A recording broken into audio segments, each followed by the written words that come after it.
We shall begin. What's this, number 5? This, 4? this is part 5. Wow. Yeah. So there are a few things that I keep thinking a few days ago that I wanted to talk about, but talking about it is just really, really fucking nauseating. Mm, But so I'm not sure because I've been thinking about it. Even I wrote it down, so okay. I don't forget. And at the same time, like, oh, this is annoying to talk about it. Hmm. Uh, I'm already anticipating and I'm suffering. Uh, Hard. So it's how I woke up from the cult. That's the very first question you asked me on part 1, I think, but I was just like too overwhelmed to answer. Mm, So the beginning of the answer was the trainer's training, or seeing all the abuse and sort of like making the abuser's responsibility and be like, well, you're making yourself the mess. It's like it's not me. So that was the kind of like planted the first seeds. mm.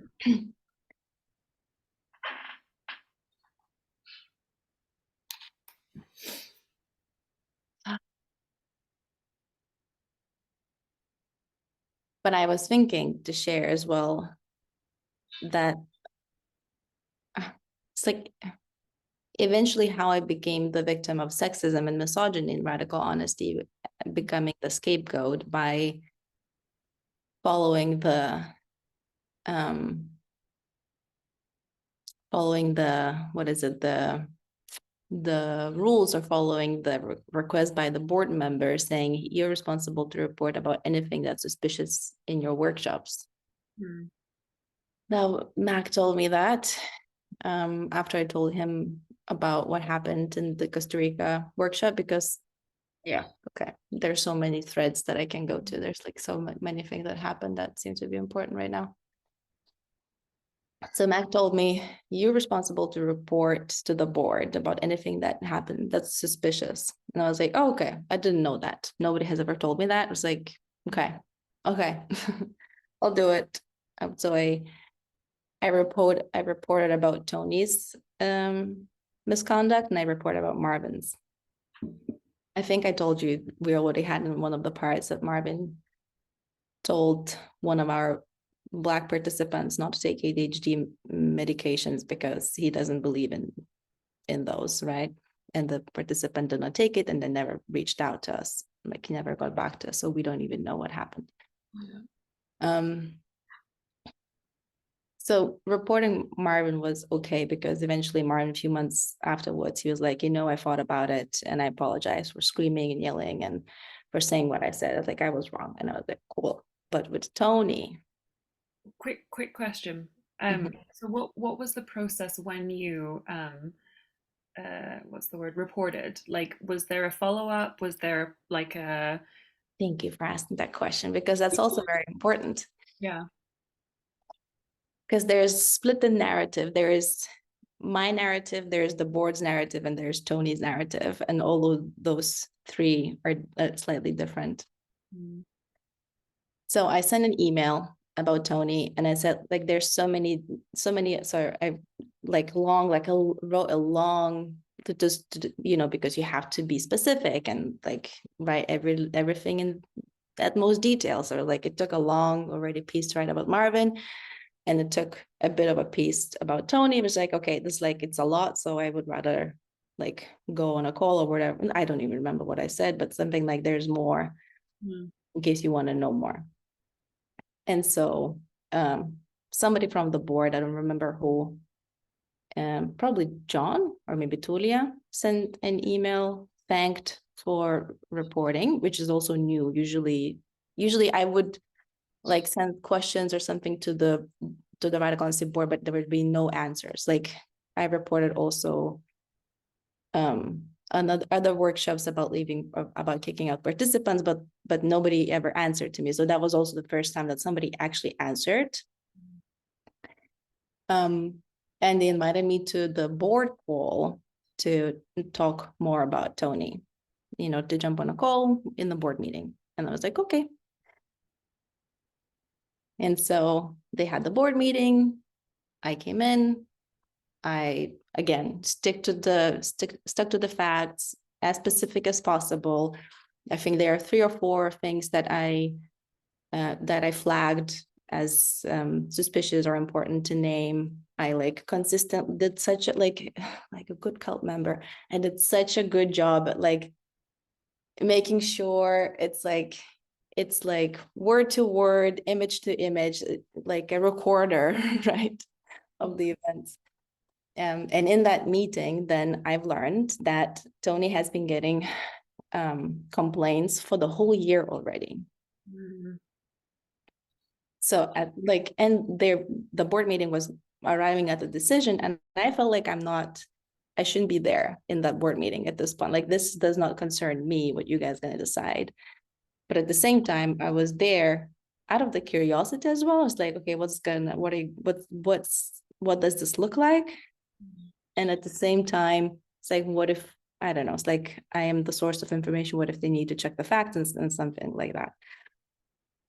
And so they reached a decision to suspend Tony. It was like everybody except for Selena voted to suspend Tony due to the history of Tony's misconduct and complaints. Did Selena give a reason why?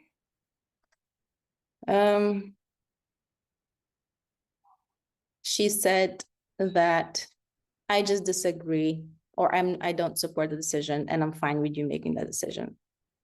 So she did not give the reason, but she was also very much like, reminds me of myself when I watched at the trainers training. It's like, oh, you're fucking it up now, but I'm just like, it's your responsibility. You're gonna have to clean it. I'm not responsible for this.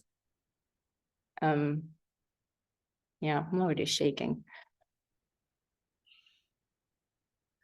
And yeah. And since the decision has been made, Maggie, I was at Maggie's place in Denver. And because Tony also lives in Denver, Maggie was assigned to, they thought that it's better to tell him in person rather than tell him over email. And Maggie asked me to accompany her in case there's like a processing, and I would help Maggie to stay grounded and present. What? I did Yeah. not know any of this. I did not know that this was not in writing at first. Oh my God. In person and take the person with you. The That, person who reported. yeah, the whistleblower. Yeah. Oh my God. Oh my God. Yeah. Never mind like an elderly woman and a young woman going to see a man. Like, never mind that dynamic. Mm-hmm. So Maggie said, let's go and check out. Oh, and so everybody were concerned about Tony's meetups that he was doing. And I was like, well, I'm happy to go to the meetup and check it out and like assess and evaluate and just like keep an eye on, like, to go like a spy or something. But like jokingly, right? It's not like I'm gonna do anything about it. It's like I'm just curious how he does it. And Maggie's like, I think that's a great opportunity to, after the meetup, to attend the meetup, like meet people, check it out, and then have that conversation with him after the meetup. Oh my God. So, not even to suspend him straight away, but to like go and indulge in a meeting and then like give the bad news. Wow. Yeah. And here's the thing. None of us thought it's like such a bad thing. The suspension, like, like nobody has up until then, nobody has ever been suspended. Nobody even knows what it means, apparently. There's like, I don't know. It's like if I did something and I was suspended, I would be like, okay, then I obviously need some time to learn. I want to know what happened, what I've done. Like I thought that, yeah, just like I projected my own responsibility and accountability and goodness on the whole process. Like, yeah. But Tony's worldview is very different, and also being suspended is also a bad news, apparently, which I did. Yeah, naive me. Yeah, being in the radical honesty cult, it's like, yeah, well, this is just you're gonna work on it, you're gonna own it up, and so you're gonna do more radical honesty. It's like everything's gonna work out. Um, So did you go to see him in person? so we went to the meetup, and I did not realize it, but the day after I realized it, and I told Maggie, and Maggie's like, yeah, that's exactly what happened. And apparently that, so because Tony knew something has happened, like he was informed somehow, the meetup was a show for us. He had his loyalists. So he had like meetup participants who've been working with him for like 2, 3 years going to that meetup. Like 8 participants, 3 of them are the loyalist people. They said the most sugary things about Tony. They're like, Tony has changed, like, because there was a check-in round. It's like, what's your experience with radical honesty? And people go, Tony is amazing. He's changed my life. I've been going to this meetup for 2.5 years, and Tony has been excellent in the way he would do his job.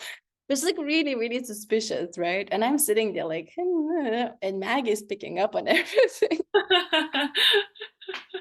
And I was like, cool. Anyway, so after the meetup, he did the, like what that I noticed I imagine thing. He did it very badly, and I was like, okay, it's like he does the typical mistakes that I have done. Everybody's doing those mistakes as first meetup facilitators in Europe as well. So I was just like, taking notes mentally in my mind, something like to give him feedback in the future, because I thought that he might want to grow as a person, as a facilitator. Oh boy, I was wrong and naive. So the meetup is over. And then Maggie's like, hey, okay, I'm just gonna, okay, I think Maggie told him that we need to talk after the meetup, and that's how he knew that something is up, right? And he just had like his worst workshop in his life in Costa Rica with us, so he's like was anticipating something. And so Maggie told him, and Maggie, she's like, I think she was very frozen. She was afraid because of the enmeshment that they have with Tony, where Tony is her son and Maggie is Tony's mom. In some alternative reality, that's the dynamic they have been playing out for the past few years.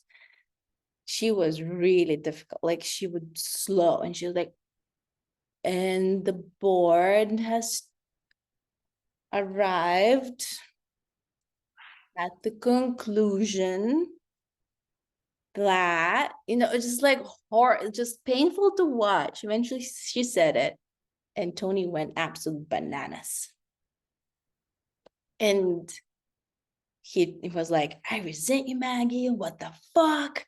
What the fuck, Yura? You should like, then he turned towards me. He's like yelling at me. It's like, you should have fucking resented me. Now you're just like, went to the board. You said you're going to bring it to supervision, but now you went to the board. What the fuck is this? What does suspension even mean? He went fucking insane for like, and we sat there for another 2 hours processing, just processing for 2 fucking hours. Right. And And Maggie is getting paid for it, by the way. oh I no, am not. no. And we know now since leaving that that type of processing doesn't work anyway. It just perpetuates the excitement. Yeah. And so Tony's was like lover, whose presence at the retreat fucked up his performance as a facilitator, according to him, was there as well. So she was sitting and like coaching him, and I was sitting and coaching Maggie, because I Tony did not give me permission to coach him or like support him, facilitate anything, but I was there for Maggie. And that lover, she's like looking at me. It's like, how can you allow this? Why aren't you coaching? It's like, nobody gave me permission to coach. So she's blaming me. Tony's blaming me. And Maggie's just like overwhelmed as well. She's just like crying. She's like, I'm so sorry. You've been like a son for me.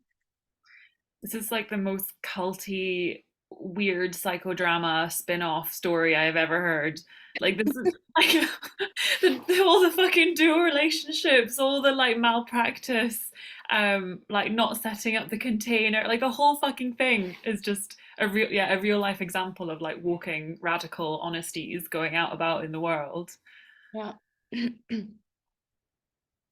Oh, so So sorry. eventually, it eventually ended up both of them were crying. Maggie and Tony were crying and hugging and was like, okay, fine. I was like, this is fucked up. It's like Tony's like, now I'm gonna have to cancel my retreat and payment sense. Like, how dare you all? Which is like horrible. And then the next day, again, messages, emails from Tony to the board members, to me, to Maggie, to Marvin, said, how fucking dare you? What the fuck is this? And every fucking day he was insane. He behaved like a madman. Meanwhile, I was like, well, that just shows that he shouldn't be radical honesty trainer, because like he can't get over himself. It's like, this is fucked up. You know? It's like he obviously needs more therapy and more radical honesty and more of like healing and then idiot me at the time. Yeah, but that's how I became the scapegoat in the whole story. So that's when Max started to contact everybody at the retreat asking for the statements, because Tony asked for proof. And to protect the names of the participants, I asked the board not to reveal the video, or to like cut out the names from the video, so that Tony doesn't come after the participants who spoke up. But Tony got the transcript of the video. Yeah, and nothing changed. Mag got testimonies from the participants and people from the whole year. It did not change Tony's perspective. I lied, according to him, because I hate men, and I have a vendetta against him and men. And yeah, and this narrative is still up until today. It has not been challenged. I know that Mac and Maggie, because they know what really happened, they keep on being like, well, actually this is what happened, but nobody would call him out and be like, you're full of shit, stop like inventing shit that's not there. Nobody lied on any of the calls. The testimonies are consistent. So also the fact that it took them 1 year to flag him down. Yeah. And it took me to be the scapegoat and do all the unpaid labor for them and take the backlash to flag him down. And he is reinstated and he's a trainer now. He's working because Lindsay came back, and Lindsay wants Tony's babies. So Lindsay asks Tony's to donate semen so that she could make a child for herself. Oh fuck, literally. Right. I thought you meant just like a crush. Oh. Yeah. So Maggie has a crush on Tony. Laura has a crush on Tony. Tony is financially enmeshed with Mac. So Tony is one of the investors in the Costa Rica Lodge. So is Marvin. So I think that Mac is being held hostage. Like when you're so dependent on each other, you can't really mess around with each other much. And that's why I think everybody decided to appease Tony so that he doesn't make waves. Yeah. Also, the other thing that I keep thinking about is that Mac, for example, he doesn't like to hang out with participants. There's a workshop program, Mac is out. So whatever happens during breaks or evenings or lunches, Mac does not participate. I do, because I enjoy myself. But that means that I get to see the dynamic, and that leaves me fully responsible to report and become a scapegoat eventually. It's like, it's so convenient not to be involved. Just like John, John has disappeared to do his own thing during the Tabor sexual assault case. And then John also disappeared during Sean's disciplinary case, and then reappear once those cases, the major liability cases are being resolved. So it's like, it's so convenient to jump in when it's somebody else does the work. Yeah, and it's really strange, this idea, because it's such a self responsibility ideology, right? So even if you're a facilitator at the workshop, even though you do have responsibility for the care of your participants. It's this constant message that's going on that's like you can still choose to step out, and what happens when you're not there is not your responsibility, which Yeah. of course is not reality at all. So up until this day, just to clarify, Tony has never acknowledged to you or No. said or apologized. That's fucking shocking. It's, well, this is, everybody's like, what are you worried, Yura, about? Well, you have a bunch of fucking predators who don't think that their predatory or harmful behavior was in any shape or form predatory or harmful. And I think that is the harm and the danger by itself. You have a person who has been, I don't know the extent of the harm, but has been a liability for the institute for the whole year. And he doesn't, like, nobody else sees that way, but And not just him, like the amount of people that have been in where, I mean, not just Tabor and Brad, that yeah, that have been there themselves. And what, it took until last year to have this nice pretty statement from Tabor apologizing, but until then there was no apology. no, there hasn't been an acknowledgement. And in the statement from Tabor, there is no acknowledgement. He's like, I'm sorry for, like, I didn't want to cause it, as if it was an accident. He Yeah. actively asked to lie. In 2005, there's his former lover who he asked to lie about other affairs that he was having. In 2016, there is a lover who he actively asked to lie that he physically attacked, and he, like, fucked up the person immensely. There's 2018, 3 people, trainer candidates, people that he was training, he was asking them to lie about his affairs with his own workshop participants.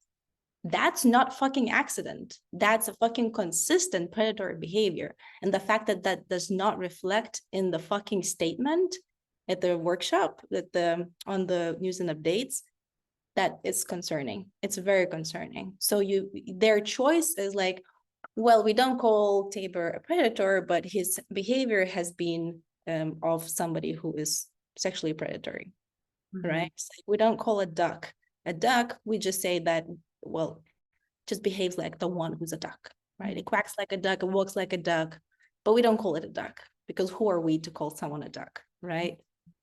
And then put a fucking predator statement so that his narrative of what like a clueless puppy he is, and how, like, how much spiritual work has done to learn about his misdeeds, but he did not apologize to anybody that he asked actively to lie for him, or did he actively harmed. So if you don't apologize and you don't acknowledge that you actively asked people to lie for you and cause harm, then what the fuck is your apology about? Mm. And the fact that the institute is not flagging that, that just makes the institute dangerous. Mm-hmm. Finally got this out.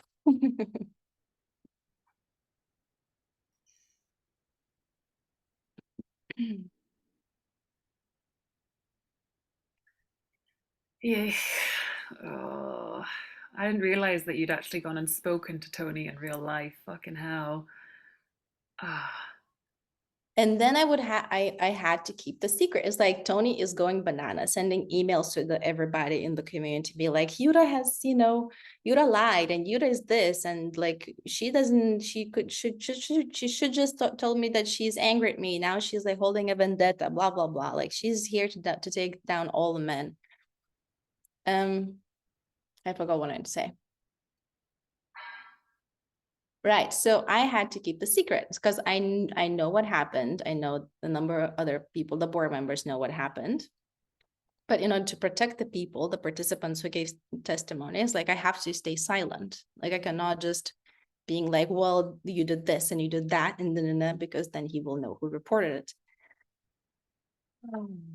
And it's just like it has become such a torture for me. I was really suffering. So first I was suffering because of the being swindled by another sexual predator at their organization. Then Tony is attacking me. Then there's a disciplinary case for the swindler, Sean. And then there's a backlash from everybody because I on social media share the fact that male predatory workshop workshop facilitators need to be held accountable, after which a number of victims of radical honesty contacted me and be like, well, I just wanted to let you know that this is what happened to me and thank you for speaking about it. But there's also a backlash from angry men. It's like, who the fuck do you think you are to talk about it and call somebody predator in this time, blah, blah, blah. It's like, from both sides, information started to pour. And all, like, and I still had to sit there and keep secrets about the participants that got harmed. You know, it's like I cannot share their stories, which is one secret that I did not keep about Charlie's. Yeah, I feel sorry about it. There is a way how I wanted to like share information without sharing the details about what happened. Yeah, that didn't go well. Just now, you mean, in the story? No, at The the time when I started sharing on social media. yeah, but there was also, yeah, I agree, and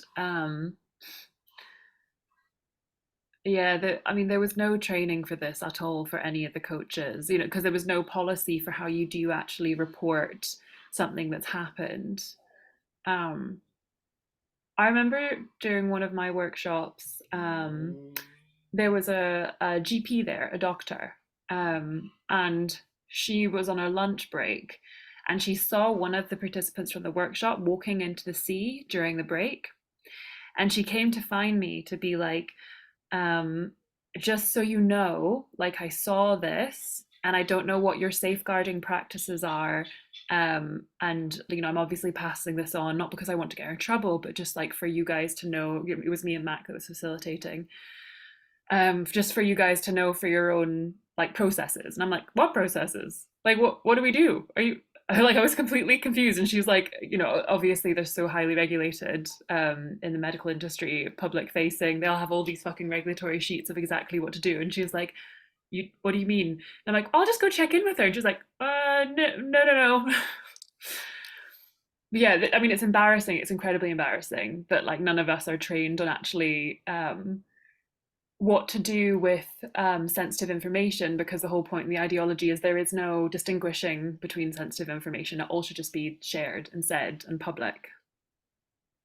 Yeah. Yeah, in my last retreat with Mac, when one of our trainer candidate, when they broke the agreement, and this has happened like in every fucking workshop that I have led, there has been somebody from the radical honesty who would break the agreements and then start the process, and they were like, ah, and everybody would pop, and it's like happiness. And for the first time, somebody broke the agreement, and we're like, well, this is serious. The container is breached. Everybody's reacting and wanting things to be changed, not just talked about and brushed. And that was the first time when Mac and I were introduced with the concept of consequences. That was the first time. It was like, Yeah. we have never in my 9 years of being part of Radical Honesty, have never seen consequences being issued to somebody who actually breached confidentiality or whatever. And that was shock for the trainer candidate, because he also has been witnessing other people, trainers, senior trainers, breaching agreements and no consequences for them. But he was the one who actually had to face the consequences. It was really, really tough, especially for Mac, because Mac, again, is enmeshed with the person. It's more easier for me because I'm like, well, this is the protocol, basically, at this point. But I actually asked the participants, like, what do you think the right consequences could be?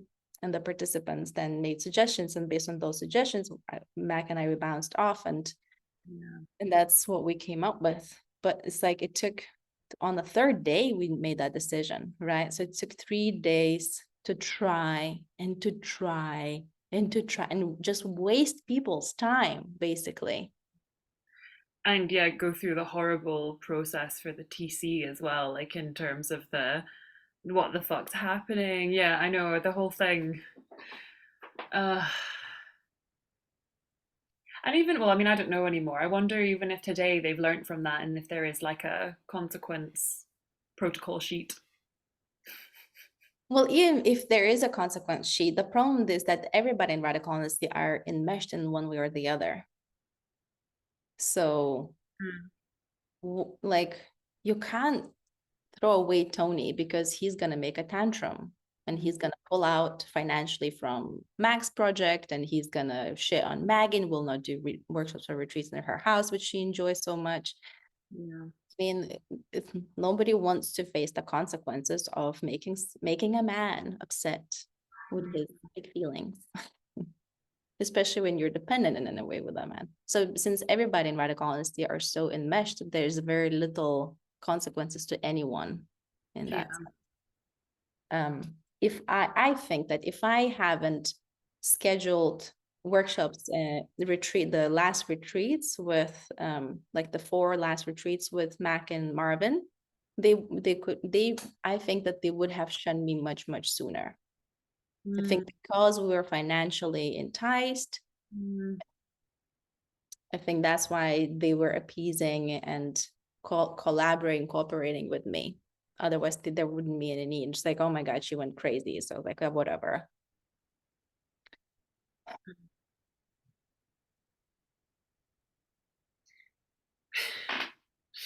How are you doing after getting all that out?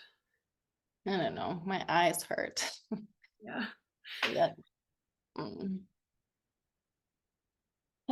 Hot, but it might be also fever. Yeah. And the fact that I haven't had a good night's sleep for a year and a half, it pisses me off. Like again, tonight, like I can't fall asleep until 3 a.m. I lay down, I go to bed at around 10. I lay down, my heart is pounding in my fucking ears. And I take calming medication. It's not fucking helping.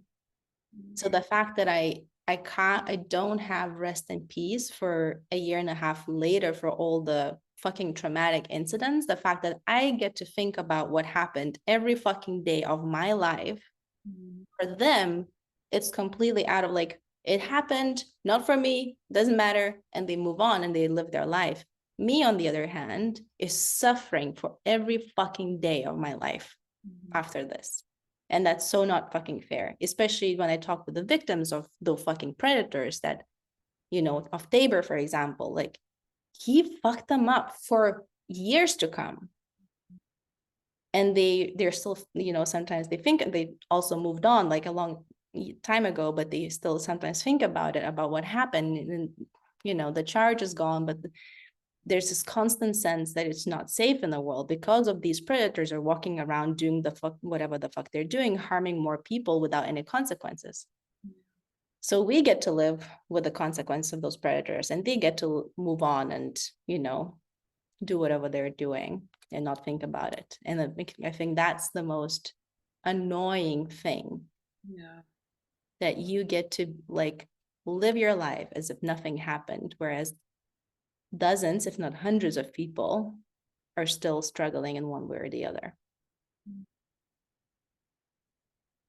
So with all that happened last year, so Tony is like slandering me. Sean is also slandering me at the time, where I had another guy come visit me in Berlin and he showed me an email from Sean about me.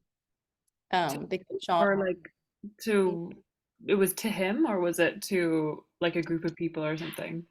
to him. So because another thing, since radical honesty trainers and trainer candidates are fucking, what is it? They're what Grinches.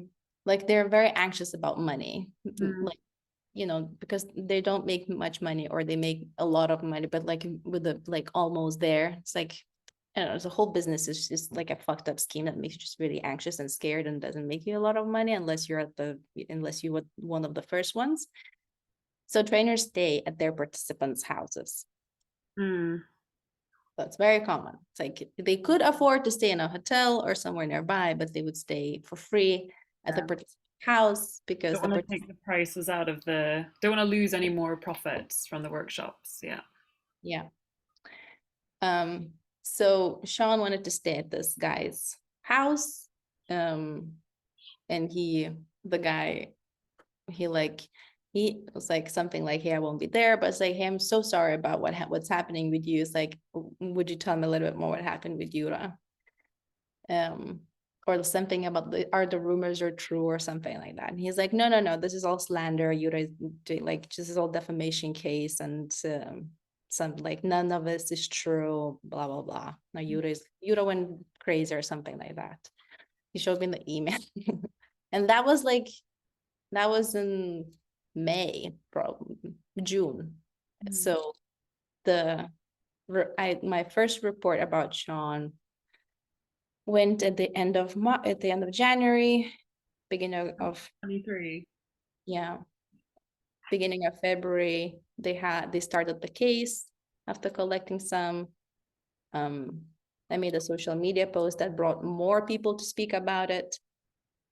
Um, I think Sean was suspended from for like scheduling or planning more workshops in March or something, and in June he's still like, no, I think I don't remember the timeline, but it's either right before or right after the conclusions of the accountability case came out that he did fuck around and found out, and that he's suspended and something like that. And still he's telling everybody that I defamed him, that it's all just lies. And the guy, so the guy, he's like, and I know, because I know what he did to my friend. The one of the friends is the victims of Sean. So she came to me, like, that's a long, many things happened. But the guy is like, I know what he did to my friend, so that's why I'm suspicious about what he's saying. That's why he showed me the email, because he knows that Sean did the things and that there are complaints. Yeah, but Yeah. So yeah, there's a pattern of the disciplinary cases themselves are super flawed, and they're done by people that are enmeshed. Like, it's not a third party, it's not people that are trained, they don't really know what they're doing. um and so that was then. And even now, if it's better, there's no consequences or accountability that comes after them anyway. yeah. Usually people would lose their licenses, but we're not licensed in radical honesty anyway. Yeah. um, or yeah, need to compulsory go through, what would they would go through the, like, another policy thing again to make sure they've gone through it, but we don't have policies. Yeah. Oh, it was such a heartbreaking moment when, how last year, many of us, we put hours, if not days of work to send to the institute all the information about all the misconduct, especially about Tulia's workshops. Um, and Hannah received this standard email, the one the like the same email that I got about another guy's case, standard, like maybe 4 or 5 paragraphs about how we're protecting the safety of everyone involved, and please keep it confidential, don't tell anybody, like hush. And nothing happened. There's no consequences to somebody who has violated so harshly their own agreements, rules, like who created so much harm and damage to someone. Was really hard. Imagine for Hannah, it was another, or like, why I spent so many days writing those if nobody actually did anything about it.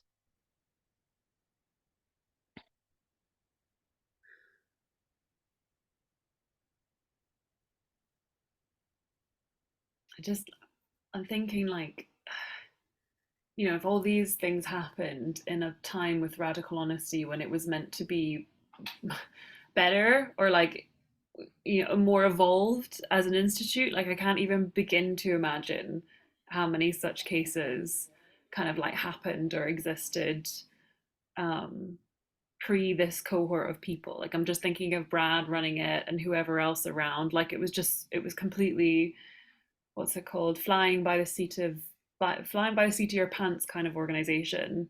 and now they're like meant to be much more serious and put together, and obviously aren't. It's just a front. Yeah. Yeah, there's just so many more unknowns. uh, And one of the old something like descriptions, biographies of Brad, as like maybe he gave an interview and she's like, well, Brad Landon is a psychotherapist working, used to work in Washington, and now has established this center of well-being. It's fucking his living room. yeah, Needed an address for his business. yeah, He his own house, and that's where he would drive people in to abuse them, yeah. just like Starly shared in her Moth comedy. It's typical. Yeah, I'm thinking about that comment that you made before about like how ideal it is for predators and radical honesty, because you can just be anyone, like just a total randomer, and just rock up to this institute and join in. Um, just yeah, very zero qualifications, zero kind of nuance on how to understand the world, or just even like understanding the different isms. Mhm. Just completely entitled and confident enough, and like, bam, got it. But there's also this thing as this like huge sympathy for abusers. Yeah, Huge yeah, sympathy. Like poor guy. I can't imagine what he went through yeah. to do what he did. Mm. This like pity for predators for their predatory behavior. Mm. Because they go and they sob and be like, oh, nobody loves me, so I have raped this woman, blah, blah, blah, that kind of stuff. And Mm. everybody goes like, oh my God, thank you for sharing. Nobody talks about it. Yeah, nobody talks about it because there would be consequences in the outside. Well, you would get, what is it, in contempt of something. Like There's people wouldn't thank you for sharing, for abusing people. there's a example of another TC who had a meetup, and someone in the meetup shared they watched child porn, and someone else in the meetup told the police. They like instantly they reported them, and it caused a huge drama because the TC that was facilitating was furious at the one that told the police, because they were like, you broke confidentiality. Like, we should have processed first, like get over your anger first. And like, good on this participant for like, no, it's illegal and I don't want to be like I don't want to be complicit. Like, I've heard a crime, I report a crime. And they were treated like the weirdo. Yeah. Oh, thank God that's happened. Because in my workshops, even at the trainers training, crimes have been shared and sobbed about. And I even have a picture with me like processing with the predator for him recording the assault that he did on a woman. And then he's sharing that recording and then asking for forgiveness from people. That's like some sick shit. And I was just furious. And I was like begging Tabor's like, Tabor, what can you help me to get over this? I don't think I can ever get over this. And he's like, well, maybe that just reminds you something from your childhood.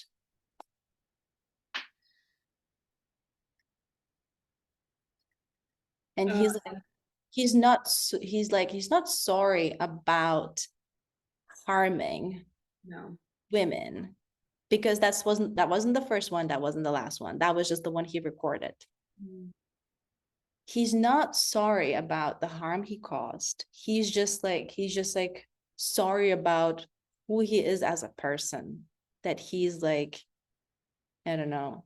He hates himself. Oh, Yeah. whatever. Yeah. Yeah, I mean, this is the really strange thing with radical honesty. I have a thought forming, I'm not quite sure what it is, but it's like, who fucking cares if you hate yourself? There are rules that we live by. So like, hate yourself and like, follow the rules, motherfucker. It's like maturity. That's how you're meant to mature as you grow up. We are meant to self-deceive in a way. It's like, put on a brave face, join in on on the rules. But yeah, we're not evolved to be able to like look into the deepest, darkest, horrible parts of ourselves and live them out and be together because it wouldn't function. We wouldn't function together. Yeah.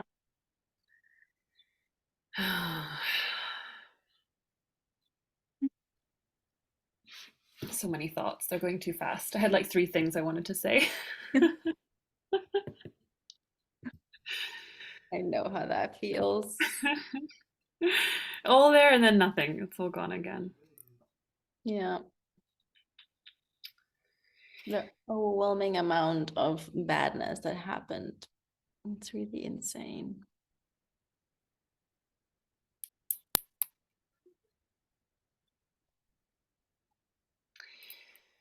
Um,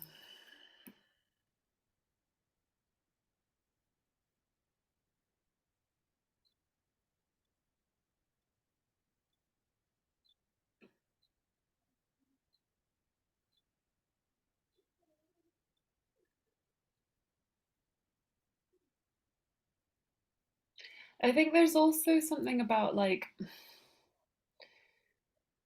none of the workshops acknowledge that. I mean, we've kind of gone into this before. This is going stepping away from badness a little bit and more just on the impracticality of the whole ideology. Like none of the workshops really acknowledge um, like the evolution of lying, why we lie in the first place, where it's appropriate. Um, I mean, never mind acknowledging the predatory stuff. Like if you have these instincts, fucking tie it down because it doesn't like just like submit it because it doesn't translate to good cohesion. So that's why we don't do it. I was reading fun fact, I was reading this thing that was talking about how humans' brain size developed. Have I told you about this before? It's really cool. That there was a period of time where we had where whatever we were like Neanderthals, and then our brains just went boof. Like they just developed they made such a large leap in growth, and it was always a bit of a mystery for people why that happened because it wasn't just about adapting to environment and developing tools, but like something else happened to make it go like boof. And the theory is it's because when we started to get into more social groups, like the cognitive load it takes to navigate social relationships just creates so much more mass and tissue just because you're having to anticipate um, all the forms of deception that we have to develop just to have an edge on like competing with the people around us.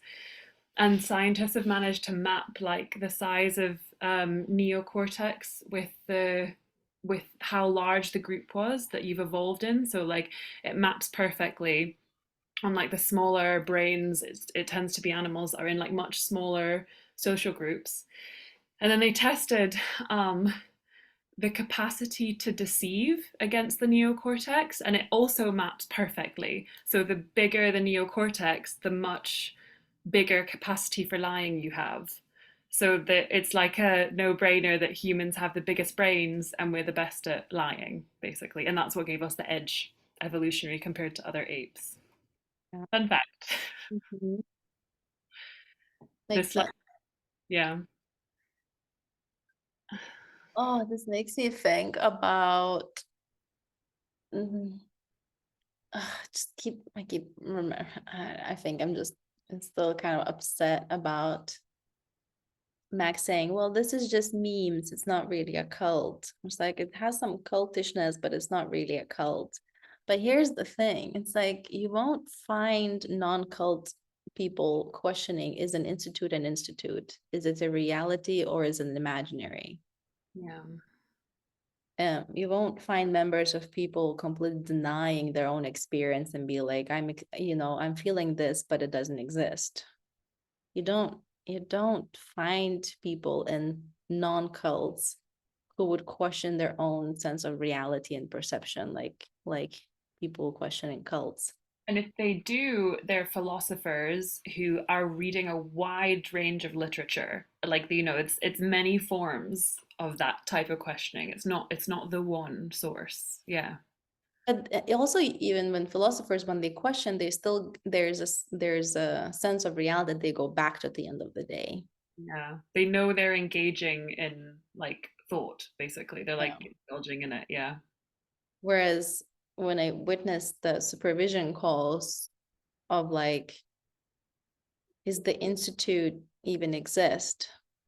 Is it even possible that something that does not exist would cause harm?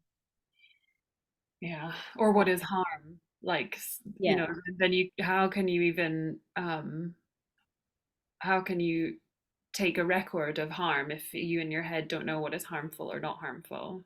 Yeah. And even if you're working at the institute, but you don't think that institute as the thing exists, the institute is just imaginary, it's imagination, where are you working then? Hmm. You working like whose finances are you taking care of? I'm specifically talking about Gudrun, right? But like when she has experienced a cognitive dissonance, like, well, an institute technically there is such a thing as institute, but then it doesn't exist. It's like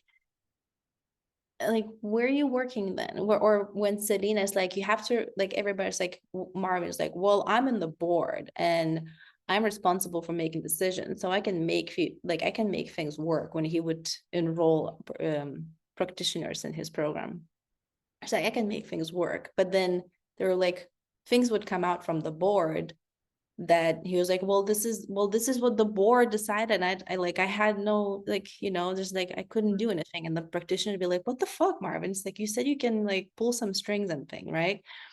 And he's like, yeah, I'm sorry, the board has voted and blah, blah, blah. And then after the petition, the board members are saying that the board doesn't exist. It's just the Hmm. word that they used. So who the fuck were you this whole time? But Yeah. it's not, but for them it's like, well, we know we call ourselves the board, but the board really doesn't exist, just imagination. Yeah. So where are you? Yeah. I And remember, sorry.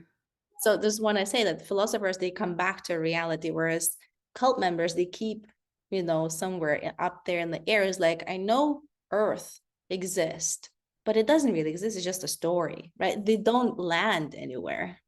Mhm. Okay, I'm done. Yeah, no, I agree because I remember how hard it was to tell someone about radical honesty unless they hadn't been there. And I'd usually use the shitty spiel, the red flag spiel, actually, if I hear other people say it now, like it's experiential. You have to like be there. I'm like, "Whoa." Anything that says experiential and you can't put it into a sentence is doesn't exist. Good. Yeah. Um, and I remember like how yeah, so I was trying to become a trainer, which is useless because like the whole process is just terrible. It's just a really you don't really know where you are in the timeline as you're developing. But then I also signed up to a local business advisor funded thing in Scotland, and they're like, "Well, you have a business." I'm like, "I have a business," and they're like, "Yeah." Like it was weird because I went to them because we can give you business help, and I'm like, "Okay, but I don't really know that I like. Do I have a business?" I was just so fucked in my head, and they're like, "Well, what do you do?" I'm like, "Well, I do this thing," and they're like, "Well, explain to us what you do," and it was so hard to like put it into tangible words. The best I came up with was, and this was through like so many networking sessions, like painful networking sessions where people told me about their business and I tried to tell them about mine. And like I cringe so much about all those interactions because I must have just sounded like a fucking nut job.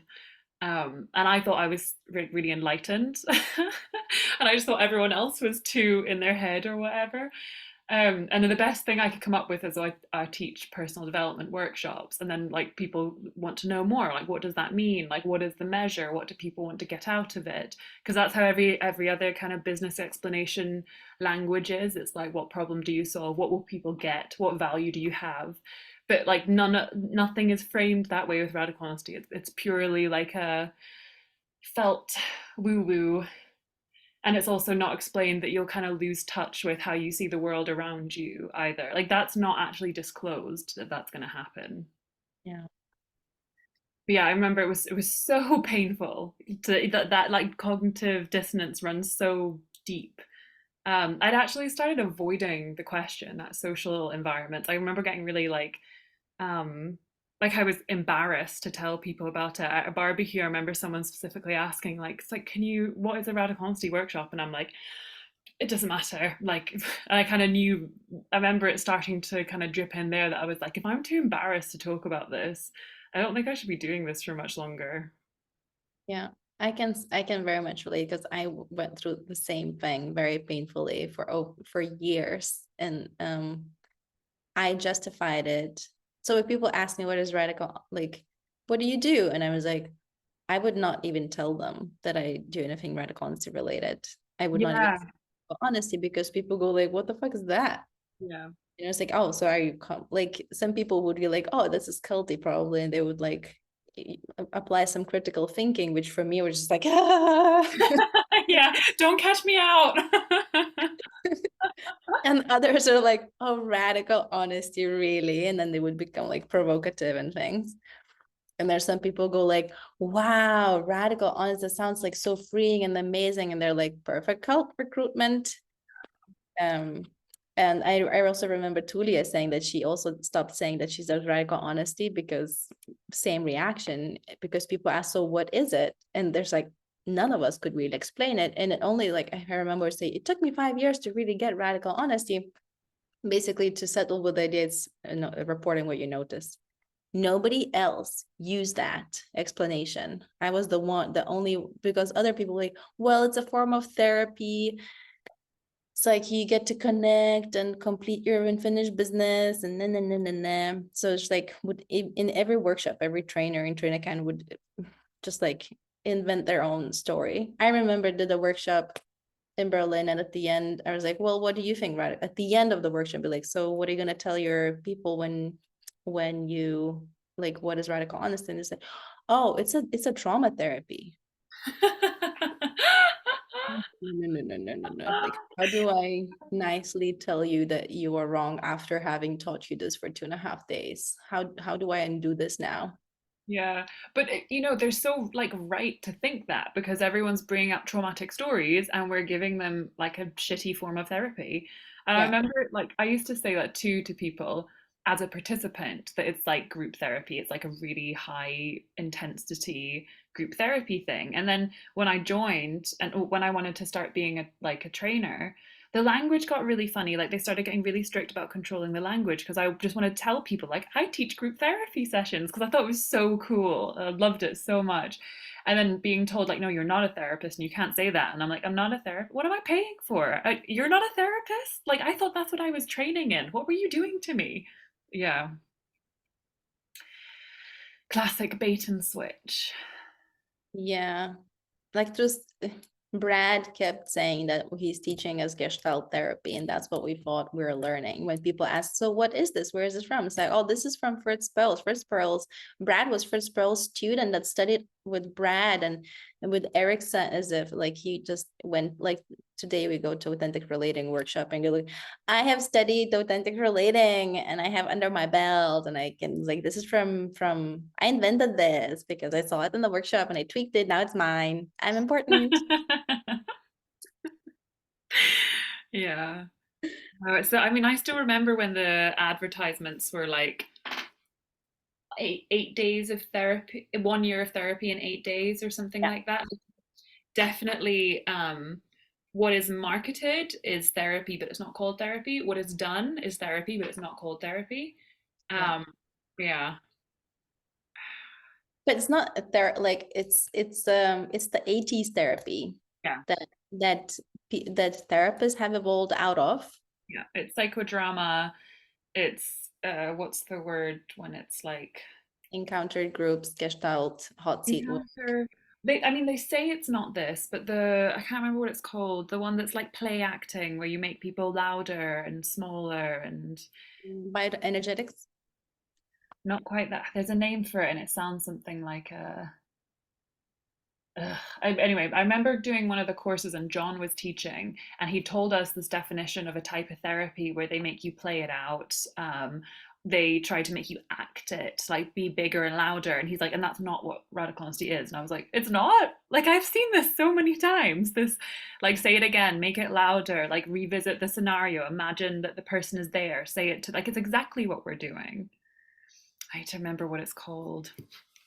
Well, that's exactly what they were doing in Scientology, that what they're doing in AA. And it's not exposure therapy.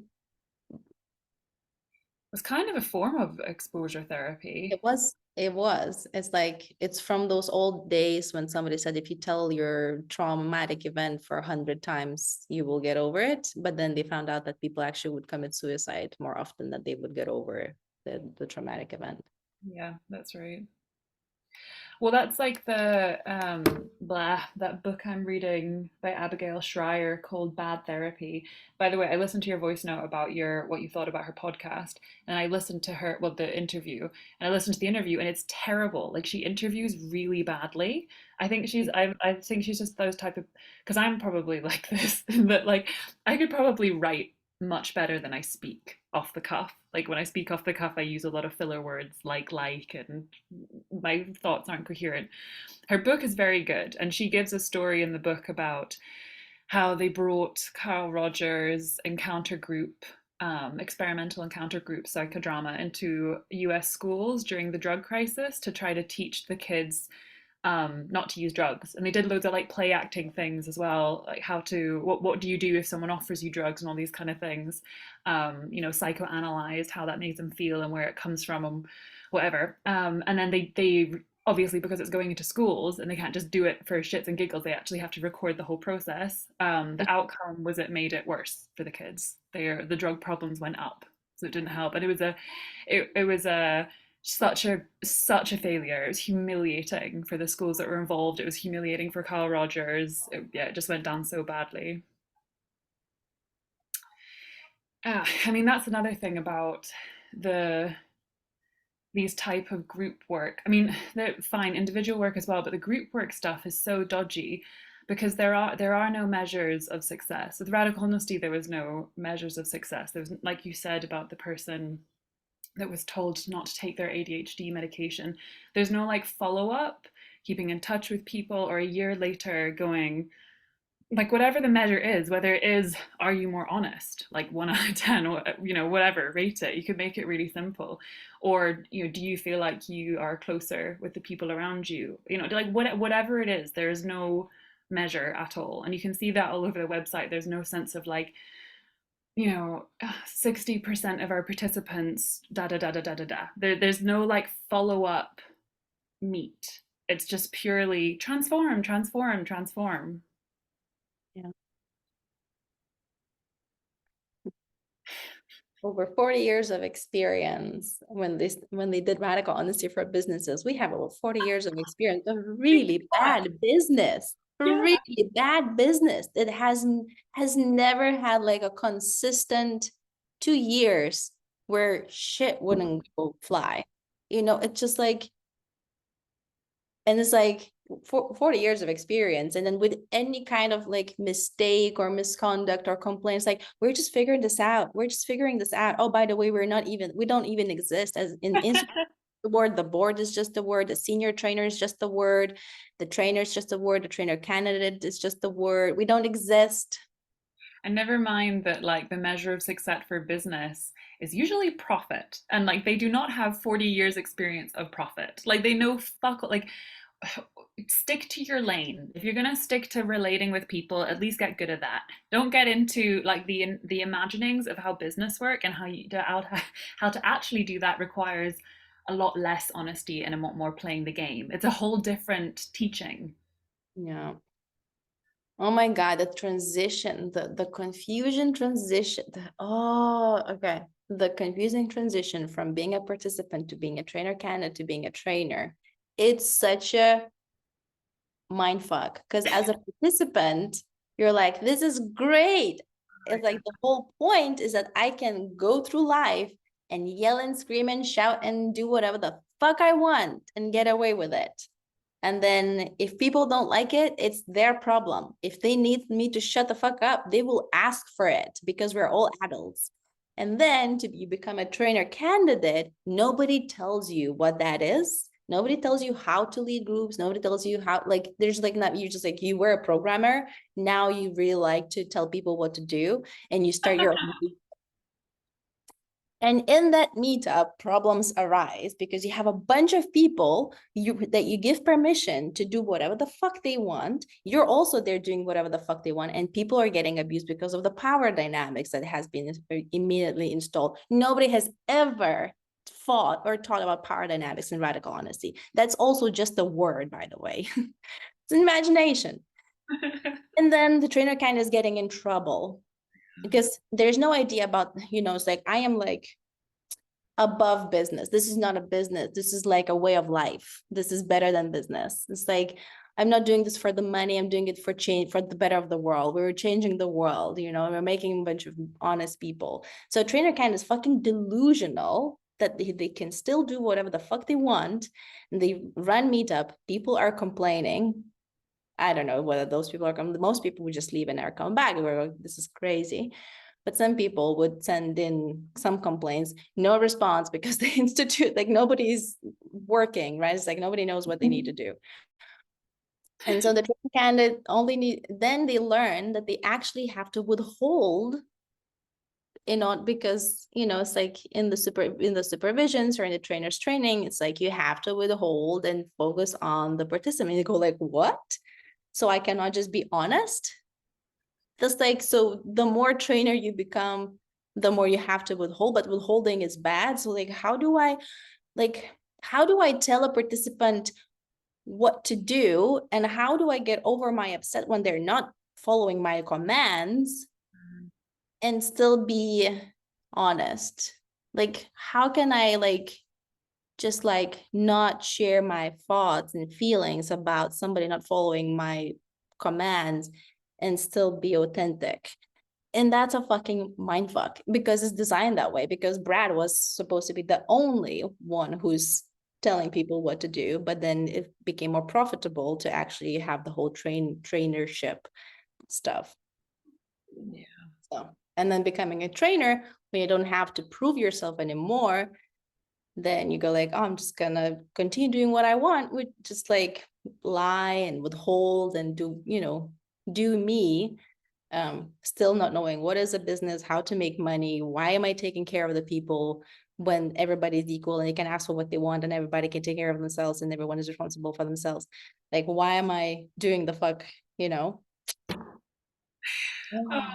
I remember when I was first learning about public liability insurance, and that it was like, wait, so if I give advice and someone takes that advice and then gets harmed by it and they sue me, I need insurance to cover that. And I'm like, but that's their responsibility. Like, why is that my responsibility? Like, it was such a thing to tease out, to be like, legally, no, that's not how it works. That doesn't work like that at all. The pandemic also taught me a lot about responsibility, because up until the pandemic, I was like, it's a free roll for everybody. Everybody does whatever the fuck. And then the pandemic hit, and then in Germany, you're responsible for everything that happened in your room. If you invited people, you're responsible for everything that happens to everybody, right?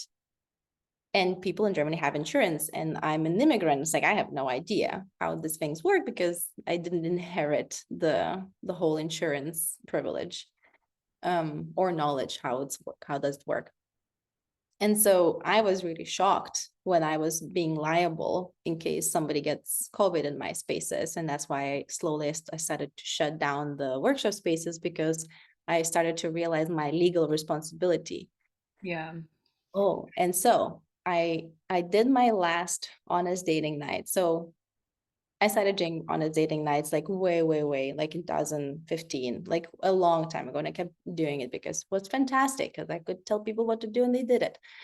And then my last workshop was, I had a former convict criminal, like somebody with a horrible history, with history of crime, come to my workshop. Ugh. Oh, and that was intense. So he was very in words, like very careful. And so I accommodated him and like made it very, like, I see people, so I make it accordingly. At the end, he told me his history. I don't know why. Oh, because he says like, I don't think that I should be telling people on the first date about my about myself because I have lived a horrible life and I just came out from institution. And I was like, huh, interesting point. But I'm sure like if you tell people they will understand, there's you with compassion and all of that. It's like usually people love those who tell the truth. Then afterwards, he sent me an email telling his life story, which is a horror, just a horror. It's just horror. It's a horrible, horrible life. And then it dawned on me that there are people who come to my events because my events are spaces where people are vulnerable and open and honest. And that's like the easiest way for fucking convicts to go in. What if he followed someone home after the event? I have no control over this.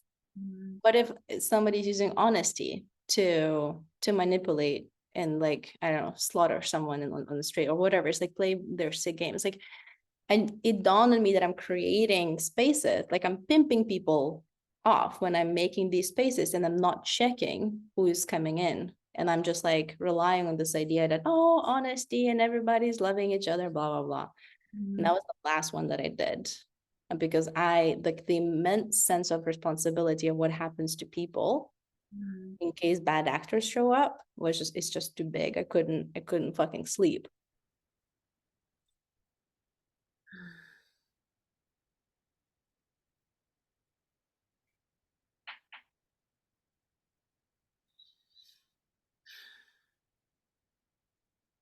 And also the kind of people that come to Raglan workshops is just, it's so bad. Kind of, especially men, but also women as well. I had people schedule coaching calls with me. I was like, well, this is what happened in the workshop. And this woman, she's like, she just kept like provoking and picking on me. And it's like, and I kept being vulnerable and report what I noticed and resent her for saying, but I just can't get over it. Can you help me to get over myself? And I was like, no, you shouldn't be get over yourself because she was controlling you. She was using tactics against you. So that's not something you get over. That's something you draw hard boundaries to. Yeah. I can hear I can hear like a very annoying noise. It's like a high pitched fly, and I think it's like stuck in the door. Can you? No, you can't hear that. I'm just gonna.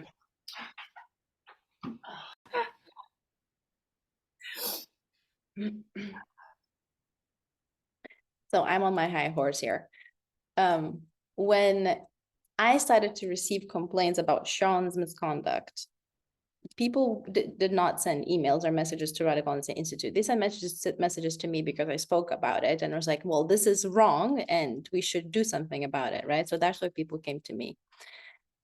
The number of people, so later I've learned about how Tulia enabled Sean to do whatever the fuck he wanted, and how as a result, there were people harmed in the way where Tulia is like, well, I'm not responsible for anything that happens during breaks or in the evenings or what people do on their own time during the workshop or after the workshop. She's like, I'm not responsible, blah, blah, blah, blah.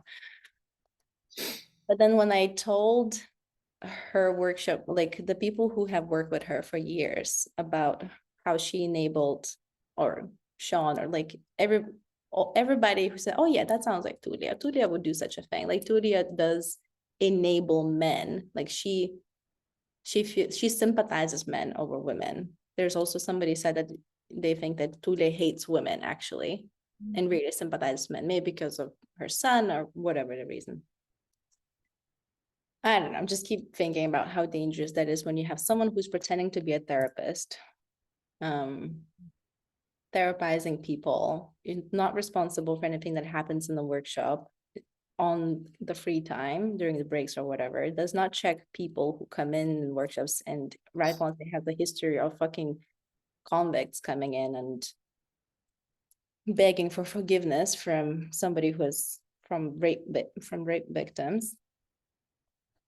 Yeah, I don't know. It's really fucking frustrating. It's like yeah, I don't know. It's very dangerous. Pisses me off. I want to do something about it.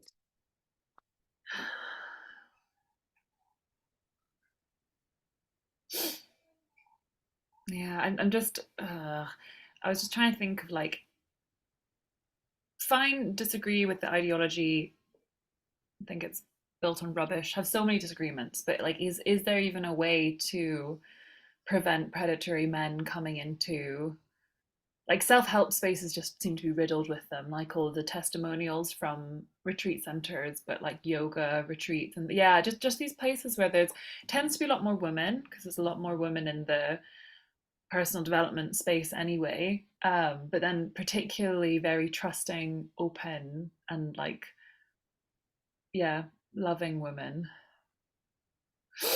Well, once you establish accountability and consequences, that's where predators will not go, because That's the like the predator is smart. It's like, why would I face consequences for something in this space if I can go somewhere else where there's no consequences for what I do? Of course, I'm going to go to the place where there's no consequences, because I want to be myself. I want to be authentic. I want to be free and do whatever I think is like my life's purpose, which is, you know, Mm-hmm. the God and abuse people if that what happens if I want, with no consequences. I think that consequences is actually what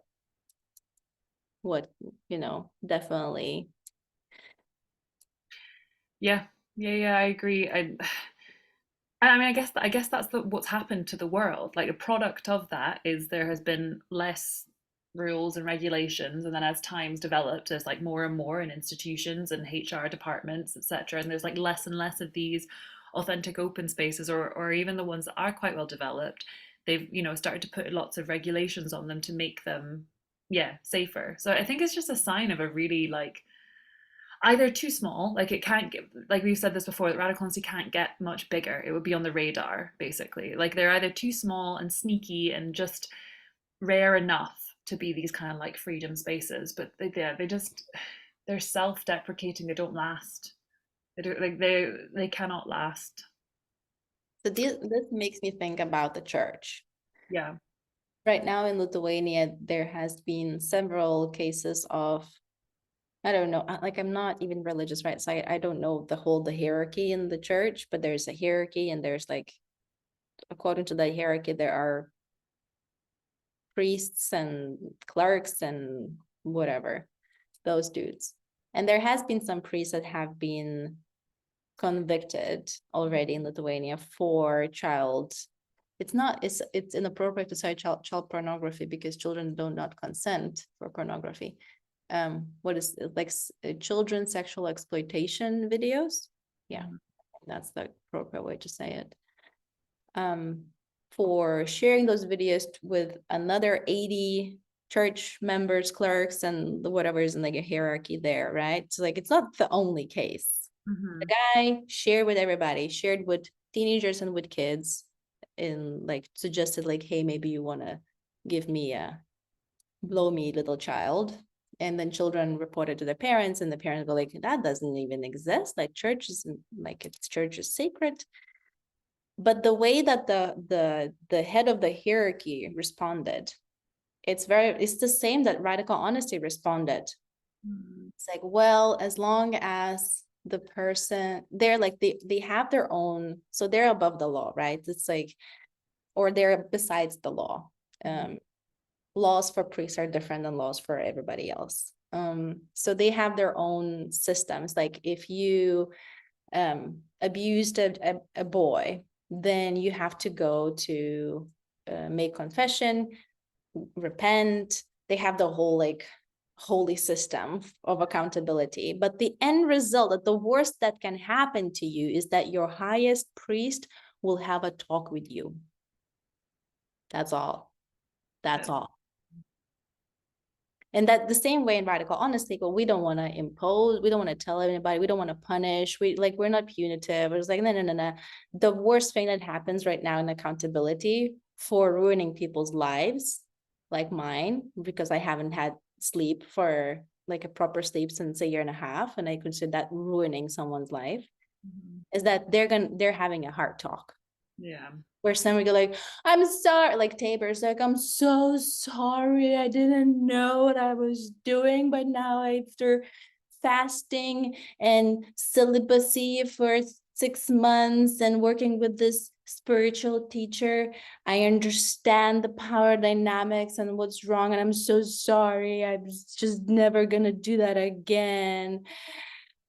That kind of stuff, right? It's like, and nothing happens. And then he continues doing whatever the fuck, because he lives in some like alternative reality where whatever he does, does not affect people in his world. People's lives are not ruined because, like, oh, you're just not sleeping for a year and a half. It's like, well, just take up sleeping pills. Like, it's not a problem.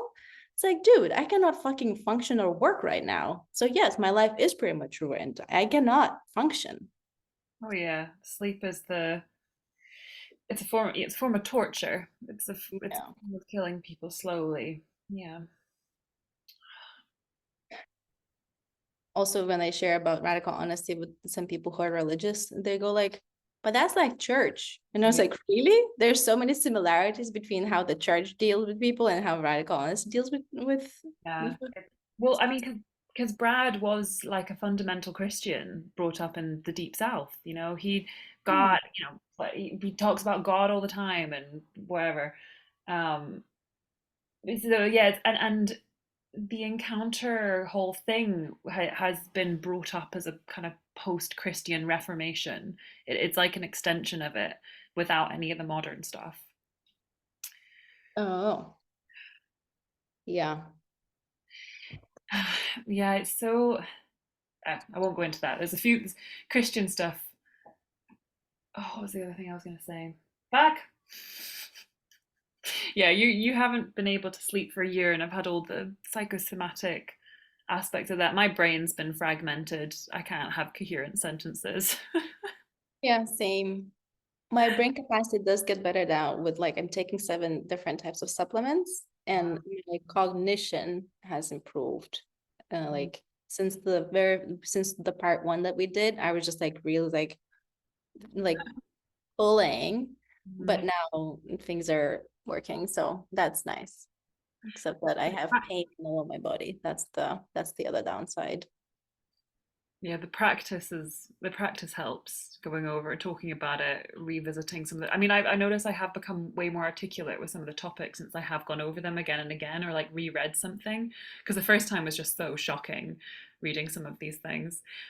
Back to the consequences thing. What I was going to say was, Kat, my partner and I had a really interesting discussion recently because Scotland is thinking about lowering the bar for convicting rape cases, because right now it's just so impossibly high generally for convicting rape cases, just because you need like two corroborative pieces of evidence, and usually it's just a witness, and what other corroboration do you have unless you go straight to the hospital and take a DNA sample, and even then sometimes it's not enough, because how do you like prove it wasn't consensual and it was just like rough? It's just such a difficult thing to do.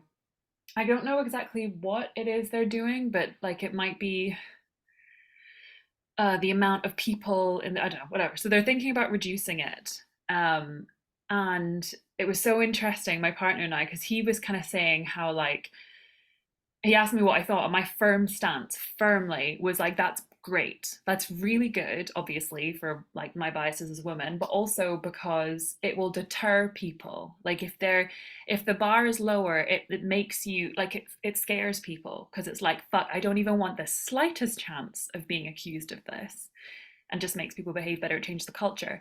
And obviously his side was he agreed, but he was also thinking of all the gray areas where like whatever something happens and then someone's wrongly convicted. And I'm like how rare it is people are wrongly convicted. And also personally, I would prefer that trade-off. I would prefer the trade-off of the very few wrong convictions and bring the culture to change the social norms of what's acceptable, rather than the other way, which is you can push the bar quite far and there's like way more unreported cases, way more victims that actually don't get justice, and like very little perpetrators that go through the system. Never mind people that are like wrongly accused, because even the wrongly accused, it's very rare that they Like would zero actually get. point zero zero zero like 9. Yeah. It's So even if any of these self-help spaces, but especially radical honesty, were quite forthcoming with that, like these are the consequences that would happen. or if this has, I mean, a great place to start is this is what has happened, what we have done. And even if it seems harsher, even if it seems like it was more than what they think was fair, the whole point is it deters people from doing it again. It sets a really firm stance. Whereas at the moment, it's like bad things happened and nothing was done. So all that, like the danger that that perpetuates, as I think you were saying, is just like how on earth can it get better? It's basically setting the stance for come in, you're welcome. Yeah, we have no we have no example of any justice being done whatsoever. No, because justice is just imaginary. Yes. But here's the thing. It's like I like that. I like the way you're thinking. It's like you can either, so right now with the system, which I think we have a system where rape is free.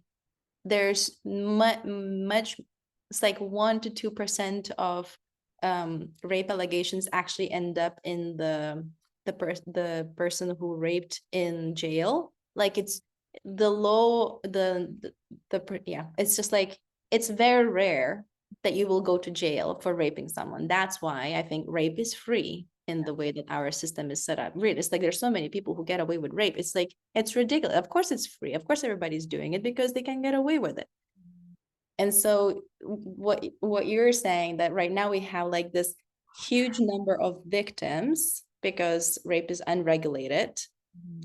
But what if the threshold is lowered, then there might be rise of the victim, like the victimized false False allegations. allegations. But Yeah. this from like the victims that actually are raped will fall to here, and then the victimized men might rise. And but only temporarily. That's the thing. Like that I'd be willing to have that trade-off because that would be the slippage. It would be like what we were doing before we're actually getting in trouble for. So that's kind of a little bit what happened in Me Too. That it was like nothing changed apart from the bar of what was acceptable. And it took, and like suddenly loads more people that were doing normal stuff got in trouble, but then it changed the culture eventually because people were like, well, I don't want to get in trouble. I don't mean to. I don't actually want to hurt people, but it was just it's allowed, and if it's allowed, why wouldn't you? Yeah. So the trade-off would be like I yeah, this is essentially the discussion we were having is that he was like loads of people, like loads of men, and he was like particularly talking about horny fucking young men who just can't control themselves will get in trouble. And I'm like, good. I think they I think they need that deterrent. It will force the group of horny young men to be like, oh, all right, well I've actually really got to control my behavior a bit. Yeah. And the fact that even convicted rapists are continuing with their lives and building their careers and nothing, like there's no real consequences for them career wise or life wise, because everybody's screams like, why would you ruin the boy's career, future prospect? Career stays intact. In some places they even go like, oh cool, I mean, it's like you got away with it. It's like, there's a bromance about this, like how much like got away with shit. What I wanted to say, something about uh Victims' lives are ruined. right. So the victims' lives are ruined. The victims are experiencing symptoms for the fears in the future, fucked up relationships, just like constant anxiety and fear, mistrust of people, constant sense that you might be attacked. Like life for victims is permanently ruined, whereas the career of the boys or the guys is not. And you have the example because of the Dutch Olympic guy. I don't know if you're following the news. There's like a big blow up because it's like, well, that's the proof that the rapist careers are stay intact even after they convict malicious rape acts on children. Yeah. It's super. I mean, it's great that this is, I think it's great because if this was happening 10 years ago, I'd be like, oh, of course, and convicted rape, and nobody cares. It's like, of course, everybody in every man has a history of abuse or rape of some kind. It's like, that's just like normal. And remember in our workshop, one of our participants be like, well, back in the day, because he's 60 something. So back in his day, it's like, we're talking 40, 50 years ago. Back in the day in college, some guys would be like, well, I'm gonna take a ride now to pick up some hitchhiker woman and bring them to the forest and take care of like my itch there and just release them in the forest. That was just like the culture of the day. Mhm. And that changed after the Me Too movement. So this now it's a big blowout. It's like, how are you allowing this guy to attend the Olympics, which is such a big thing. It's like, how you allow these people, predators, known predators, convicted predators, to be in that position. And of course, Donald Trump being elected president is another complete story. Yeah. But yeah, culture is changing. It's very slowly, and rape is still free. Yeah.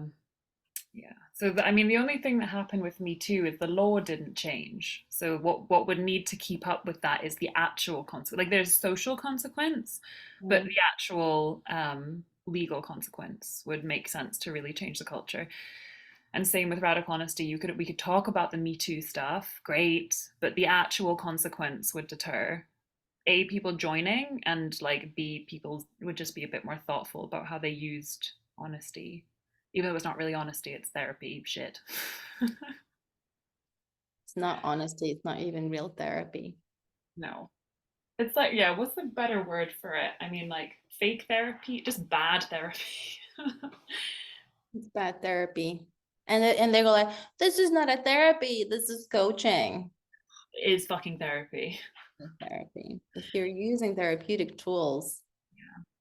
Well, it Yeah. depends. I mean, what I found, can't remember so again, this is from this book, the Bad Therapy book, but she kind of opens it with there's like a cyclic definition of therapy anyway. Like it's not quite defined very well, and something it's like using therapeutic tools to something something. um and then what is a therapist? It's someone who's qualified to use therapeutic tools. So there like there's still not really a like meaty definition for that either.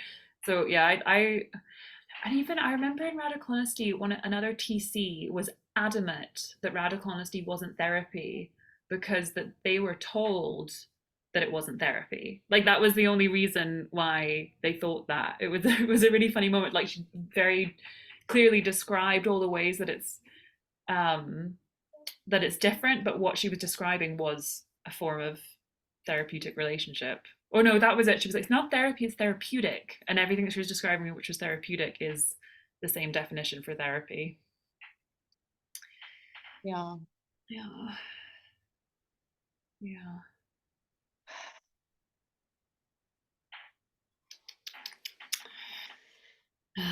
Well, maybe next time we talk, I'll have a lot more to say after this book. Maybe I think she will go a bit more into encounter groups and ruminating. Oh, she made a really good point as well about the like, and we kind of touched on this I think at some point too, but the kind of new status game that gets created in these groupthink spaces. So like one is disclosing crimes, that so much so I don't know if this has happened, but it starts a new game of who can share the most terrible, traumatic, punchiest, like biggest evoking thing. So then, like whether it's trauma dumping and who can start sharing the most horrific stories, but also probably the crime thing too. Like it probably perpetuates other people disclosing illegal things that they've done, and otherwise, like it might not have been important to them in an honest sharing space. So yeah, there's something that's very very dodgy about the groupthink spaces, or how everyone starts to like very unconsciously compete with each other for the group's approval. Mm-hmm. Yeah, that makes sense. The social, ah,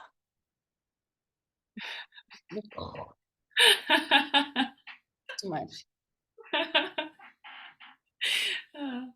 Brain so quick. Yeah, before it even comes out the mouth, the like thought is done. And I think in that interview, this therapist that you're talking about, the horrible interview, I think she's just fawning. It's like the guy is saying the most stupid, horrible, dangerous things, and she's just like, yeah, that's exactly how it is. And even in it's like, you would be surprised how many therapists, I was just like shocked how many therapists reached out to me agreeing with everything that I was saying. And I'm like, lady, you just said that they're a bad therapist. Everybody knows that they're a bad therapist. Cults also use the information that they're a bad therapist. They're also bad tax advisors. And it's like there are bad actors everywhere and shitty people everywhere. It's like if you're gonna be the one speaking, I was like, well, there's gonna be a bad something group of people. They're gonna have supporters because everybody has been hurt by someone in position of power. Yeah, So I agree. I think she's phoning to the interviewer, and he was a particular, like, he was trying to get his narrative across and use her to agree with him. Because I'd first heard of her on Louise Perry's podcast, and Louise Perry is very like slow and thoughtful with how she talks, and so was she. And the conversation was really juicy and like, yeah, just like interesting, very feminine. And that's where I first heard of her and was like, oh, I'm gonna go read her book because I like the shit she's saying. It was more like her led. The questions were genuinely about her work and how she came to them, and she was the one. I think I mentioned it on here as well, that kind of introduced this idea of like the coach replacing the relationship that would have been filled communally, hmm. before the community started to break down. Yeah. So I agree. It was a shitty interview.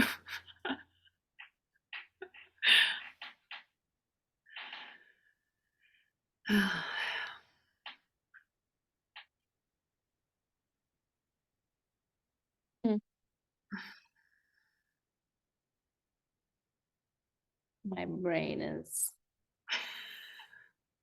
spacious. Spacious. Oh, I don't, I don't, I don't have anything right now. I it's think I just, almost been 2 hours. Should we? oh yeah.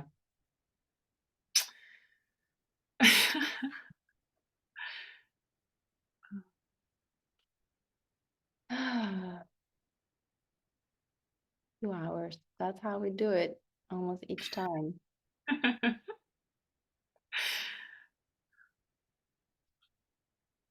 Let's stop the recording.